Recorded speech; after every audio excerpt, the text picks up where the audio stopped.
Queridos, vamos abrir as nossas Bíblias no livro de Provérbios. Livro de Provérbios, capítulo 1, versos de 11 a 19.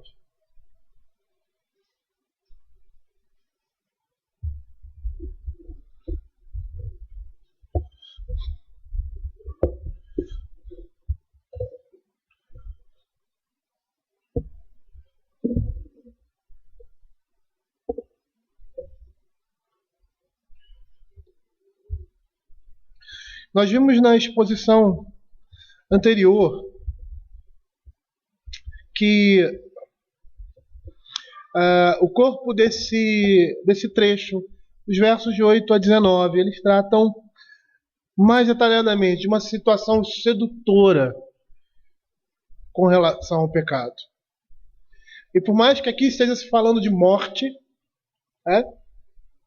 e nem sempre a união com pecadores leva ao crime, nós vamos ver princípios interessantes, como nós já começamos a ver,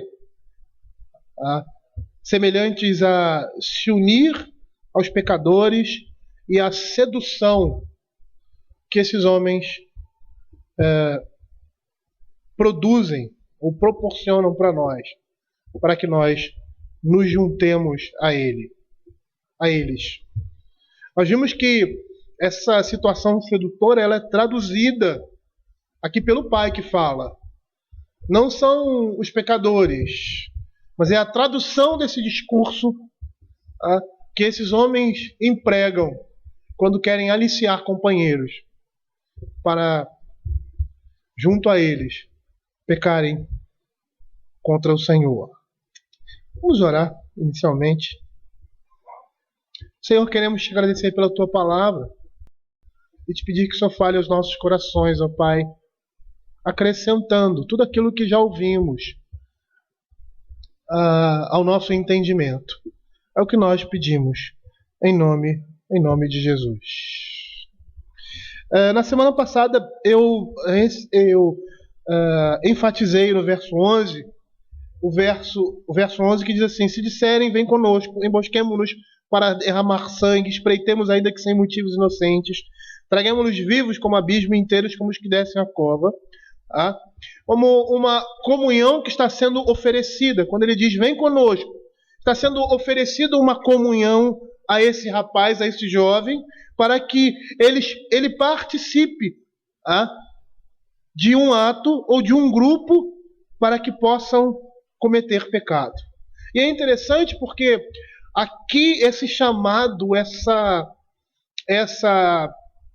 sedução que se faz é uma sedução interessante, porque ao se oferecer companhia e comunhão, nós percebemos que está sendo, na realidade, está sendo chamado, está sendo tocado um ponto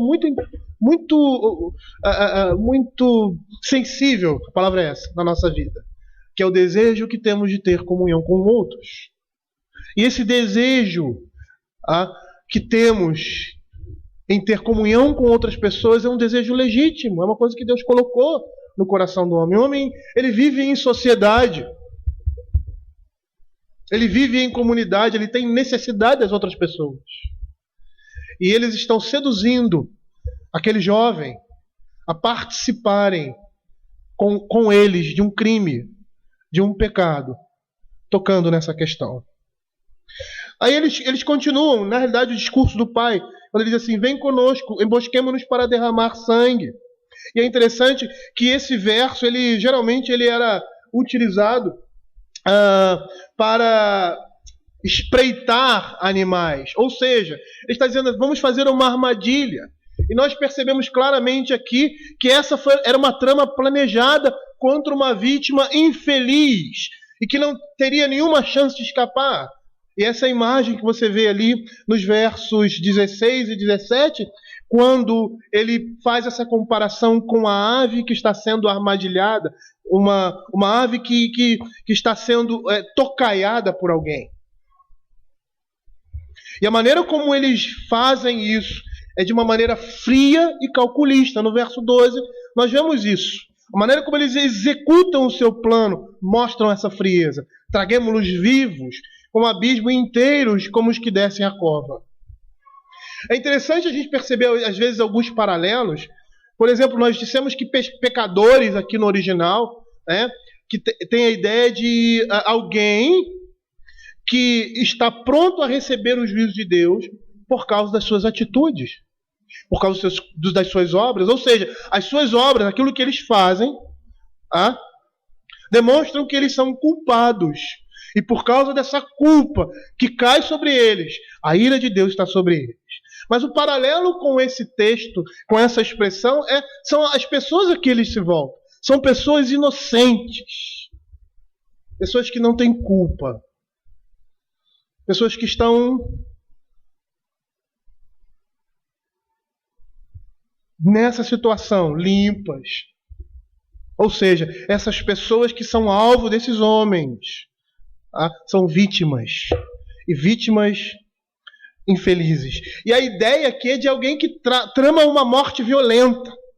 Essa metáfora, traguemo-los vivos como abismo inteiros, como os que descem a cova, é a metáfora de uma vítima que está sendo assassinada.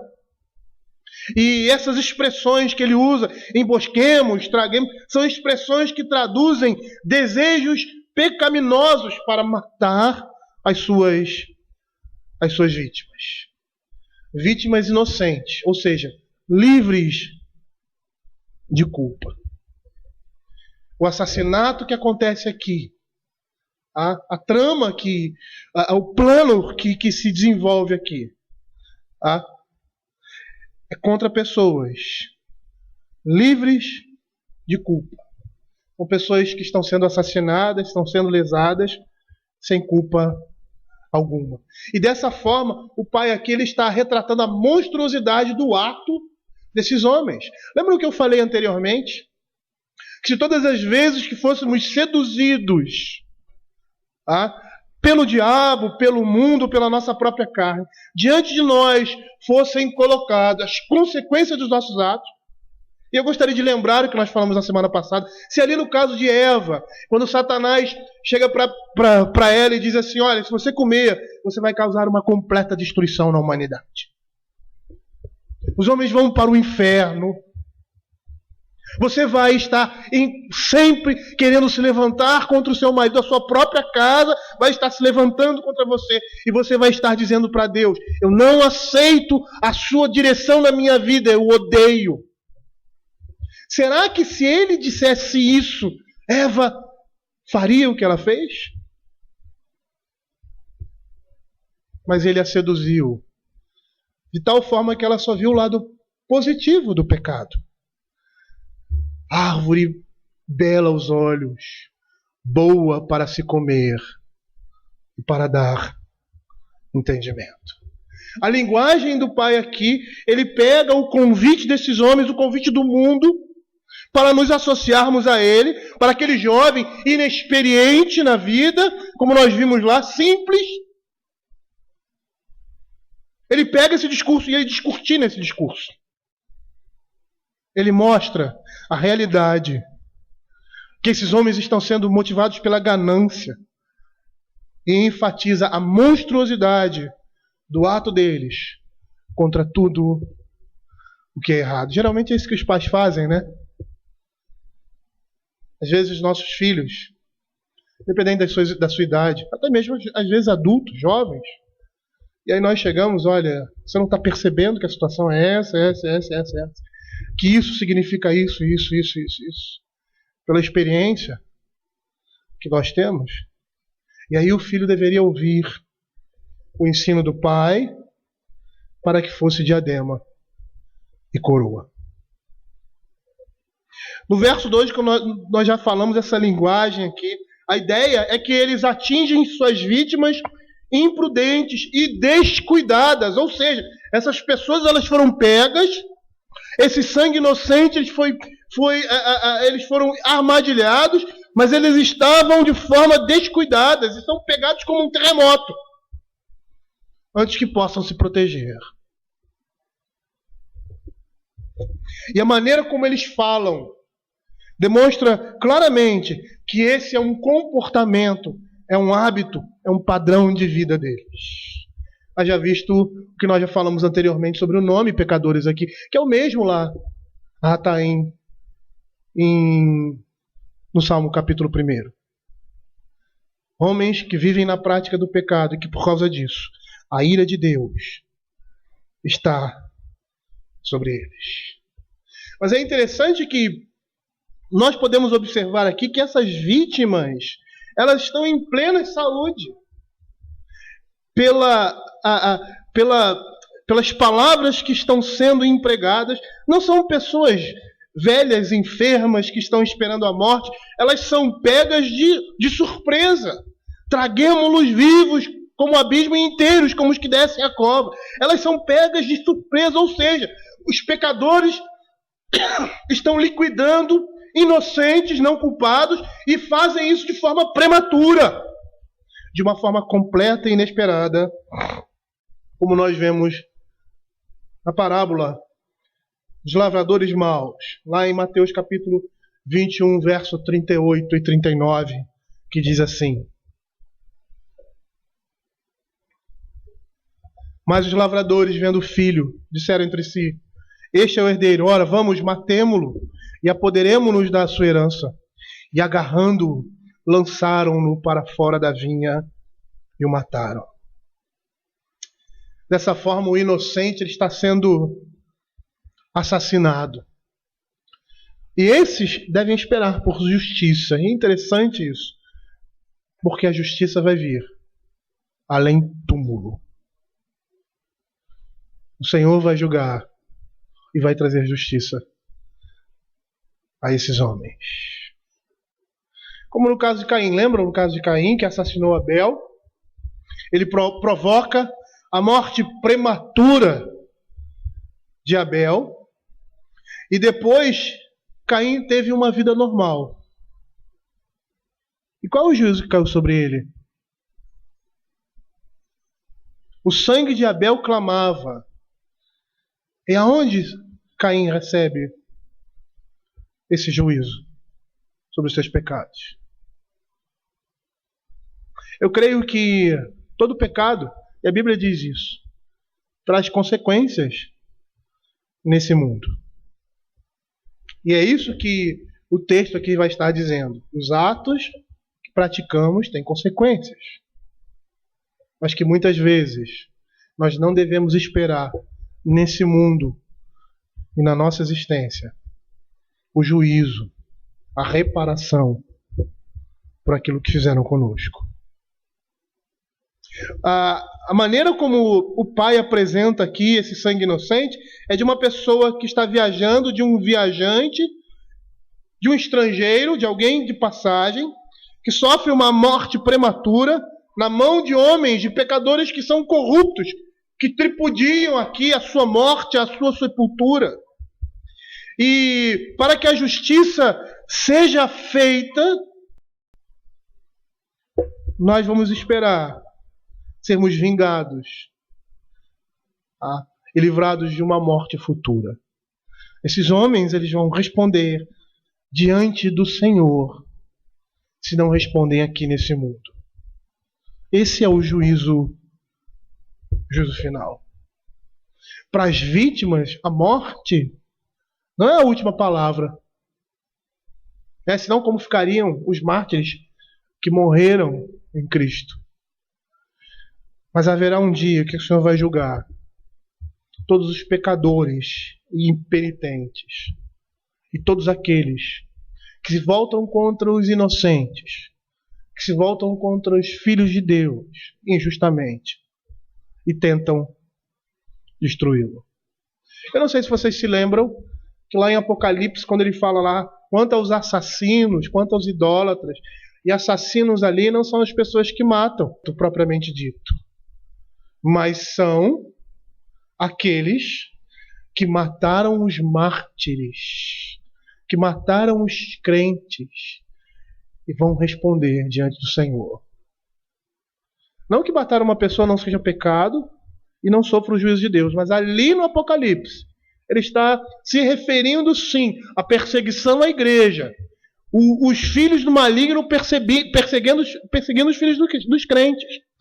Os ímpios perseguindo os crentes e os matando por causa do evangelho. Esses vão ficar fora da cidade santa. No verso 3 ele diz assim: acharemos toda sorte de bens preciosos, de despojos, encheremos de despojos a nossa casa, lança a tua sorte entre nós, teremos todos uma só bolsa. Mais uma vez nós estamos vendo aqui que a motivação que os impele a esse ato é a ganância.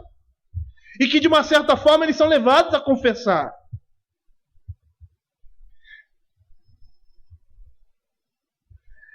É interessante porque depois que eles eliminam o dono da casa, e a ideia aqui, eles podem saquear essa casa. Encheremos de despojos a nossa casa.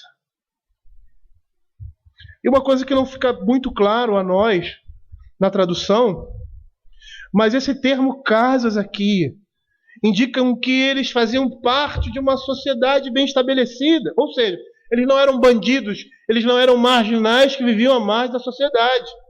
Eram pessoas que acreditavam que estavam acima da lei, que viviam em mansões, que viviam em regiões bem seguras. Eram pessoas da alta sociedade. Mas eles se unem para cometer um crime. E aí nós vamos perceber que os cobiçosos, os homens que têm a cobiça no seu coração, eles veem o mundo como um lugar para transferir a riqueza de outros para a sua conta bancária. Esses homens, os pecadores, amam as riquezas e usam as pessoas. Os santos amam as pessoas e usam as riquezas. É interessante porque não tem como se remeter para o que nós estamos vivendo hoje no nosso país. A minha mente veio para esse exemplo tão claro dessa quadrilha que tem se formado no governo e que tem espoliado e roubado a nação para se manter no poder. E muitos crimes estão relacionados, crimes de morte, relacionados a esses homens, para que se mantenham no poder, para que ocupem determinados cargos ou determinados lugares. Isso não é novo para nós. Nós já vimos isso várias vezes. E é isso que nós estamos vendo aqui. E muitas vezes, os ingênuos, os simples, são introduzidos nessas armadilhas pelo discurso e até mesmo pela necessidade de fazer parte de um determinado grupo. E é isso que o Pai está dizendo aqui. Não se meta com eles. Mais uma vez nós vemos essa chamada, essa sedução à comunhão. Lança a tua sorte entre nós. Teremos todos uma só bolsa. Esse é o clímax final da sedução desses homens. Eles estão prometendo proporções justas e maiores, porque se ele estiver no grupo, está prometendo também fazer parte daquele lugar. Agora você é um de nós. E na realidade, se ele estivesse junto deles, se ele participasse desse empreendimento, ele conseguiria mais do que aquilo que ele poderia conseguir sozinho por meio dos seus esforços independentes e lícitos. É dessa forma que, nessa poesia, que nós vemos que os homens ímpios tentam seduzir outros homens, e nós crentes. Nós somos chamados a participar do logro, do crime e do pecado desses homens, a título de uma comunhão, a título de uma amizade, a título de um lucro. Mas o que nós estamos fazendo é levando inocentes para a cova, muitas vezes. Por mais que você possa dizer assim, eu não estou envolvido, eu jamais iria me envolver num crime. Eu jamais iria me envolver numa situação como essa. E como nós temos visto pessoas decentes na sociedade. Pessoas, se a gente pode dizer assim, boas, né? Até mesmo crentes, envolvidos em coisas terríveis. Por quê? Porque foram imprudentes. Porque foram simples demais. Porque se deixaram levar pelo prazer, por aquilo que poderia trazer algum lucro para si. Às vezes você vê na televisão casais, homens e mulheres sendo presos por assassinato. A mulher que matou o marido que matou a mulher. E aí você olha para a família, uma família normal, sem problema nenhum. Aparentemente, com problemas que todos nós temos. Mas que num determinado momento, num momento de insensatez, ou num momento de fragilidade, toma uma atitude que não podem mais voltar atrás. E aquela atitude vai levá-los à destruição. E aí o pai chega para o filho e diz assim, agora nós vemos a exortação do pai. O foco aqui não é mais na linguagem, na sedução do mundo, dos pecadores, mas na exortação, na censura do pai a esses caminhos maus. Ele diz assim, filho meu, não te ponhas a caminho com ele, guarda das suas veredas os pés. Pois debalde se estende a rede à vista de qualquer ave, estes se emboscam contra o seu próprio sangue, a sua própria vida espreitam. E é interessante porque aqui nós temos o contrário daquilo que nós vemos no chamado da sedução do mundo ou desses homens. Vem conosco, aí ele diz, filho, não te ponhas a caminho com eles. Não siga os mesmos passos. Se nós nos lembrarmos da palavra pecadores no original, que significa pecador quanto mais, incapaz de acertar o alvo, nós vamos perceber que nós temos aqui uma imagem do que isso significa. Seus pés se apressam para derramar sangue. É isso que os caracteriza. Se nós abrimos Romanos capítulo 3, verso 15 a 18. Romanos capítulo 3, versos de 15 a 18. Olha o que ele diz. Quando fala que todos os homens estão debaixo do pecado. Seus pés são velozes para derramar sangue, a destruição e miséria. Desconheceram o caminho da paz. Não há temor de Deus diante de seus olhos. Essa expressão caracteriza o significado da palavra no original, pecador. É uma caracterização. São homens que têm seus pés velozes para derramar sangue, ou seja, eles se apressam, eles têm prioridade em fazer o mal. Nos seus caminhos há destruição e miséria. Quer dizer, tudo que eles fazem redunda em destruição e miséria para a sua vida e para a vida de outros. Desconhecem o caminho de Deus, desconhecem o caminho da paz, porque não há temor de Deus diante dos olhos deles. E a ideia aqui, quando ele fala, não te ponhas a caminhos com eles, ou seja, caminho aqui significa curso de vida, caráter, conduta de comportamento, ou consequência dessa conduta, ou seja, eles são caracterizados dessa forma, pecadores contumazes, homens que têm um coração para perverter, um coração que só se volta contra Deus e se volta exclusivamente para os seus desejos. Essa é a natureza de todos aqueles que não amam o Senhor. E se nós seguirmos os caminhos deles, nós seremos iguais a eles. Por isso que ele fala, guarda os teus pés das veredas. Ou seja, nós não podemos experimentar a excitação, o desejo, o vício, as prioridades do mundo desses homens. Olha o que diz Provérbios capítulo 4, verso 14 a 17. Tudo que o mundo nos apresenta, tudo que esses homens nos apresentam, nos levam a isso. Olha o que diz: não entre na vereda dos perversos, nem siga pelo caminho dos maus, evitam. Não passes por ele, desvia-te dele e passa de largo, pois não dormem se não fizerem o mal, e foge deles o sono. Se não fizerem tropeçar alguém, se não fizerem tropeçar alguém, porque comem o pão da impiedade e bebem o vinho das violências. Essa é a caracterização dos ímpios. Por isso que nós não podemos, como diz o Salmo lá, andar no conselho dos ímpios. Nem se assentar no caminho dos pecadores. Nós não podemos na roda dos escarnecedores. Nós não podemos fazer isso. Nós não podemos ter o desejo de se parecer com eles.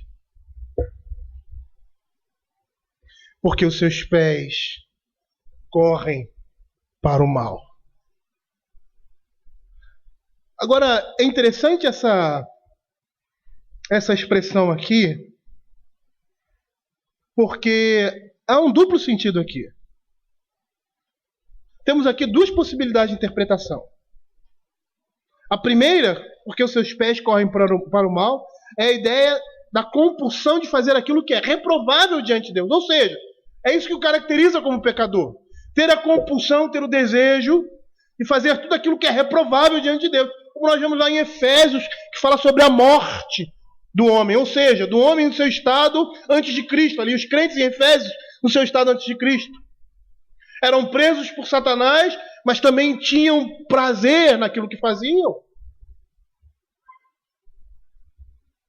Nos quais andamos outrora, do curso dos nossos pensamentos, seguindo a vontade da nossa carne.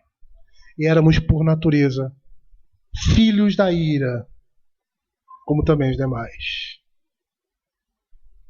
É isso que caracteriza esses homens. É isso que caracteriza o pensamento desse mundo. É por isso que esse pai diz, olha só, não te ponha a caminho com eles. Uma outra interpretação aqui, e que teria o próprio respaldo, no verso 18, ele diz que ele estaria dizendo que os seus pés sempre correm para o seu próprio mal. O mal aqui seria calamidade sobre si. Ou seja, com as suas atitudes, com seus comportamentos, eles estariam trazendo mal sobre si mesmos, resultando no próprio derramamento de sangue, na sua própria morte. E não segui-los aí seria também se poupar de desgraças e infortúnios no mundo. E aí eu poderia dizer que eles tanto trazem mal sobre outros, derramando sangue inocente, como trazem destruição para si, derramando o seu próprio sangue. No verso 17 e verso 18, nós vamos ver que Salomão aqui, ele quer mostrar que o caminho deles não é somente errado, mas é estúpido também. Ou seja, o pecado não é somente a comissão do pecado, cometer o pecado, não é somente errado, mas é estúpido também. Por quê? Porque os pecadores eles não conseguem ver a ligação que há entre os seus atos e as suas consequências. E aqui nós estamos vendo sendo colocado em paralelo, contrastando o discernimento dos pássaros, que são capazes de ver essa conexão com os pecadores. Quando ele diz assim, pois em vão se estende a rede à vista de qualquer ave. Por que em vão? Porque toda criatura que voa, ela tem um instinto dado por Deus de evitar uma armadilha quando essa está sendo colocada à sua frente, quando ele está vendo isso. É isso que o texto está dizendo. Pois em vão se estende a rede à vista de qualquer ave.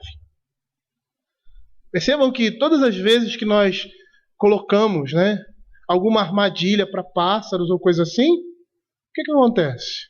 Tem que ser uma coisa disfarçada, camuflada. Esses dias eu estava vendo esses competição de tiros, de matar pato, né? Tem algumas regiões nos Estados Unidos que tem isso. E o que os homens fazem? Eles colocam um chapéuzinho, aquele chapéu ridículo, às vezes cheio de mato na cabeça, aí ficam assobiando lá e se escondem. Por quê? Porque se eles ficarem à vista, se as suas armadilhas estiverem à vista, os pássaros não vão entrar nelas. Como ele diz, em vão se estende. Mas esses pecadores, eles estão armando ciladas para si mesmos. Estes, verso 18, se emboscam contra o seu próprio sangue e a sua própria vida espreitam. É inútil jogar uma rede na frente, na direção de aves que estão voando, porque elas vão fugir, elas estão vendo. E aí, com isso, o pai está dando condições ao filho, está ajudando o seu filho, dando capacidade para que ele desmanche as armadilhas das palavras que estão sendo colocadas por esses homens. Esse convite ao conluio e ao pecado. E como toda ave, o filho sábio vai alçar voo, porque a armadilha está sendo colocada diante de si. Eles reconhecem que estão fazendo emboscadas para homens inocentes. E eles não têm qualquer desculpa e estão proclamando a todas as vozes a sua injustiça. Percebam como há um paralelismo aí entre o verso 11, embosquemo-nos para derramar sangue, e o verso 18, estes se emboscam contra o seu próprio sangue. É o pai encarando, na realidade, a proposta deles, usando as próprias mentiras para tornar claro ao seu filho, a esse jovem, o pecado que eles estão cometendo. Mas agora não é contra outras pessoas. Mas agora o pai está demonstrando que é contra si mesmo. Eles estão espreitando a sua própria alma e levando-os à morte. Verso 19. Tal é a sorte de todo o ganancioso. Ou seja, estão emboscando o seu próprio sangue e a sua própria vida estão emboscando. O objeto de emboscada não é mais o sangue das vítimas, mas sem perceber é a própria vida desses homens que estão criando essas emboscadas. Porque essa é a sorte do ganancioso, o torna cego de tal forma que não percebe que há entre a sua ação consequências, que dos seus atos ele vai colher juízo e morte sobre si. E é isso que o pai quer evitar na vida do filho. Que ele se deixe seduzir por um desejo que é até legítimo, mas que é corrompido pela queda. Como foi o desejo de Eva?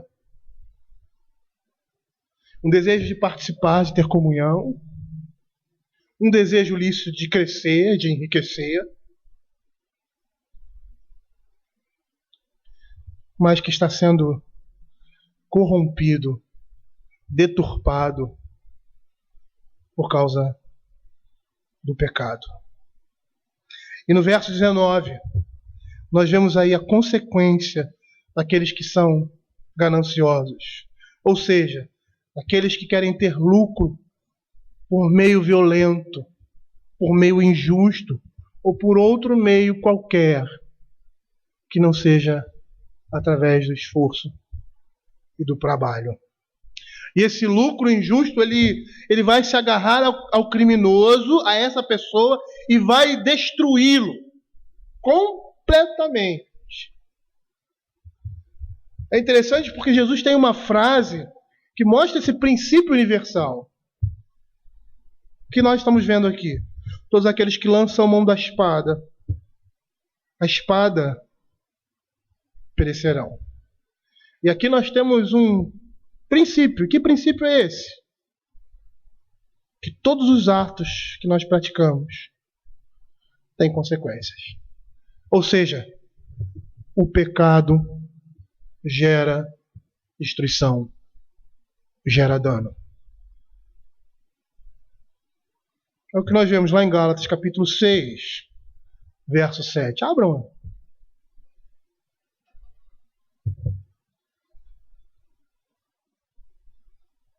Diz assim: não vos enganeis, de Deus não se zomba, pois aquilo que o homem semear, isso também ceifará. Queridos, nós temos um pai aqui que está falando ao seu filho e o preparando para esse mundo,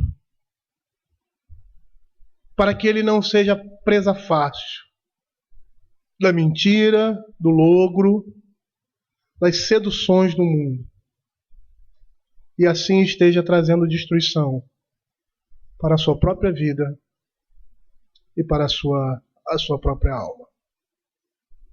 Eu estava muito pensando sobre isso, porque o texto de Provérbios vai falar sobre disciplina de filhos, instrução de filhos. E uma coisa que eu tenho percebido, quando nós disciplinamos os nossos filhos e criamos eles no caminho do Senhor, nós não estamos criando filhos impecáveis. Nós não estamos criando pessoas que não vão pecar nunca. Mas nós estamos preparando através da palavra de Deus homens que se arrependam do seu pecado, que sejam sensíveis à disciplina que vem do Senhor e que se humilhem diante dessa disciplina e que busquem ao Senhor incessantemente. É por isso que João fala: quando pecar, se alguém disser que não tem pecado, é mentiroso. A instrução divina livra os nossos pés da morte e da destruição.